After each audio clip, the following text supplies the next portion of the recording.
So I've been seeing a lot of things talking of the people making commentary. Interestingly enough, the ones I've noticed that have been making the commentary are wealthy black people making the commentary about we should not be rioting, we should not be looting, we should not be tearing up our own communities. And then there's been an argument of the other side of we should be hitting them in the pocket. We should be focusing on the blackout days where we don't spend money. But, you know, I feel like we should do both. And I feel like I support both. And I'll tell you why I support both. I support both because when you have a civil unrest like this, there are three types of people in the streets. There are the protesters, there are the rioters, and there are the looters. The protesters are there because they actually care about what is happening in the community. They want to raise their voices, and they are there strictly to protest. You have the rioters who are angry, who are anarchists, who really just want to shit up, and that's what they're going to do regardless. And then you have the looters. And the looters almost exclusively are just there to do that, to loot. Now, people are like, well, what did you gain? Well, what did you get from looting? I think that as long as we're focusing on the what, we're not focusing on the why, and that's my issue with that. As long as we're focusing on what they're doing, we're not focusing on why they're doing. And some people are like, well, those aren't people who are legitimately angry about what's happening. Those are people who just want to get stuff.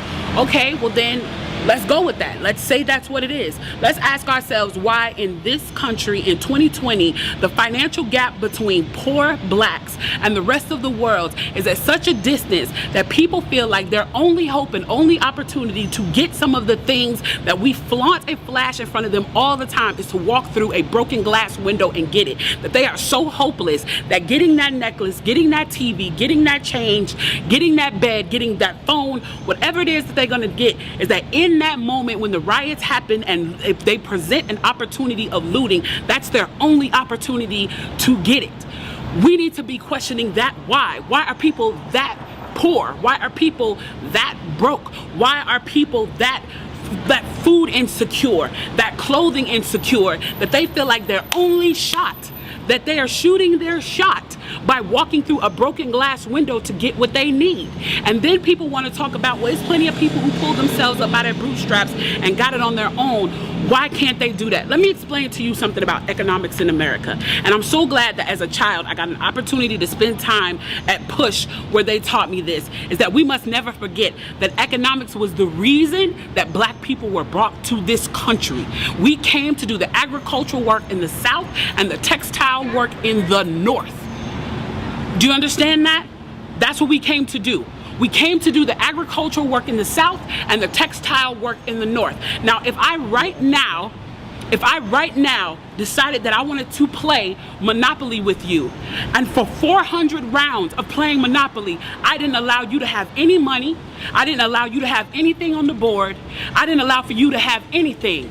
And then we played another 50 rounds of Monopoly, and everything that you gained and you earned while you were playing that round of Monopoly was taken from you. That was Tulsa, that was Rosewood. Those are places where we built black economic wealth, where we were self-sufficient, where we owned our stores, where we owned our property, and they burned them to the ground. So that's 450 years. So for 400 rounds of Monopoly, you don't get to play at all. Not only do you not get to play, you have to play on the behalf of the person that you're playing against. You have to play and make money and earn wealth for them, and then you have to turn it over to them.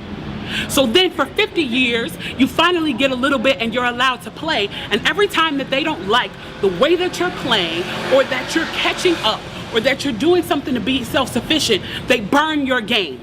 They burn your cards. They burn your Monopoly money. And then finally at the release and the onset of that, they allow you to play and they say, okay, now you catch up. Now at this point, the only way you're going to catch up in the game is if the person shares the wealth, correct?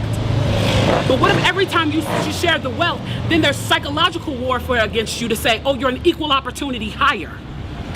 So if I played 400 rounds of Monopoly with you and I had to play and give you every dime that I made, and then for 50 years, every time that I played, if you didn't like what I did, you got to burn it like they did in Tulsa and like they did in Rosewood, how can you win? How can you win? You can't win. The game is fixed. So when they say, why do you burn down the community? Why do you burn down your own neighborhood? It's not ours. We don't own anything. We don't own anything. Trevor Noah said it so beautifully last night. There's a social contract that we all have. That if you steal or if I steal, then the person who is the authority comes in and they fix the situation. But the person who fixes the situation is killing us. So the social contract is broken. And if the social contract is broken, why the f do I give a shit about burning the Football Hall of Fame, about burning a Target? You broke the contract when you killed us in the streets and didn't give up. You broke the contract when for 400 years we played your game and built your wealth. You broke the contract when we built our wealth again on our own by our bootstraps in Tulsa and you dropped bombs on us. When we built it in Rosewood and you came in and you slaughtered us. You broke the contract, so your Target, your Hall of Fame. As far as I'm concerned, they could burn this bitch to the ground. And it still wouldn't be enough. And they are lucky that what black people are looking for is equality and not revenge.